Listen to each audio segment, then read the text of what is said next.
Let us place ourselves in the loving presence of the Prince of Peace. Make us all become instruments of your peace.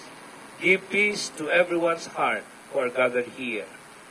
Allahumma ahdal muslimin wal Christian wal ummati dinika ya Allah. Allahumma atana salaman wa afiat. Ama baru-bala na buhigang kay, na panahukong kay. Amawa ka na iso, kapwa taginisa, kapwa sinasinaha sa magsabuha sa 3,000 ni sa Mindanao, sa Lumagat, ikaw na Mananaw. Ama baru-bala na makapugtay sa mga panoy kalinaw. The peace talks between the GRP and the MILF.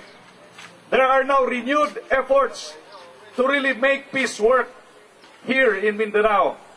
Indeed, there is that feeling I know deep inside your mind and your hearts that while everybody is talking about peace, but the question is, are we doing it? And we are very thankful to Mr. Mario Fungo for bringing the peace pole here in Iligan City. When people pass by here, people of different political persuasions, religious affiliations, whatever stature in life they may have, when they pass by this, all of us are equal in the name of peace. This poll is going to be a reminder that there is no substitute for peace, to peace.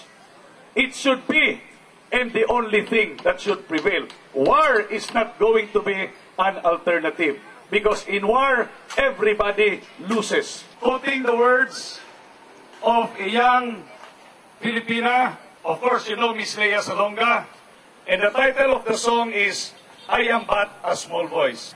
Come, young citizens of the world, we are one.